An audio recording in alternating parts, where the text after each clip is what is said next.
When the kids fly the coop, parents have to learn how to cook for just two again, and that can be hard. Joining me now with advice on easy and quick meals for two is registered dietitian Susan Watson. And it really is a daunting thought, right? Yeah. Your kids are gone. You've been cooking for a lot of people for a long time. How do you even start bringing it down to two or even one meal? Yeah, it is. And, you know, I find that a lot of our clients are at that point and then they say that, well, you know, I used to cook a whole bunch of meals. Now it's just for me, it's not worth the time or energy. And they end up eating out or skipping meals or, you know, cereal for meals instead of something that's a little bit more balanced.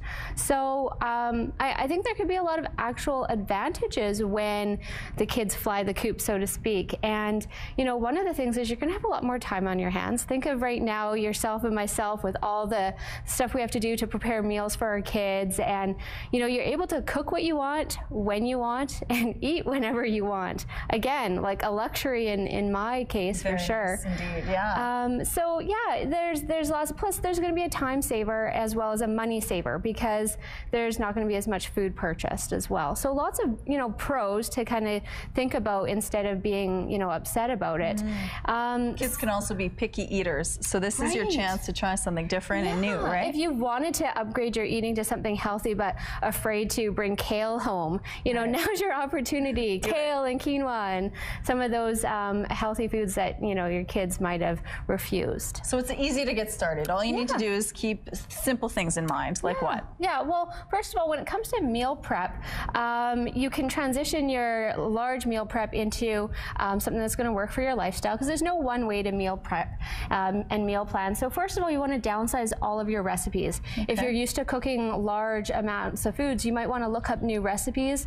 You can go online or, you know, get some cookbooks where the recipes might state cooking for 1 or 2 or 5 ingredients or less. Find some cookbooks like that or recipes online. So downsize your recipes. You might also want to look at downsizing your pots and pans. If you're, you know, you have a lot of the big pots and pans at home, it's kind of hard to be like, oh, I just want to cook a small amount. So think about maybe getting rid of your big pots and pans and going down with, you know, some smaller ones. You can also, you know, if you end up cooking too much, one of the things that is really nice is make a freezer meal. Make a couple freezer meals that are smaller sizes so that, you know, when you're not feeling like you're cooking and you don't have to cook, you can just pull out a freezer meal. Yeah, absolutely. Okay, so you have some options here for us. Some simple things to do, right? Yeah, so really a balanced meal, and this is what we tell our clients when they're, you know, trying to figure out what to put together for a meal is a minimum 3 food groups. So your protein, your carbohydrates, maybe some vegetables, and a snack would be 2 food groups. So still having your, you know, balanced meals, breakfast, lunch, and supper, and a couple snacks in between is easy enough to do if you think of just piecing together those items. So we've got a chicken salad wrap here. Very easy to do. You could have it for breakfast, lunch, or supper.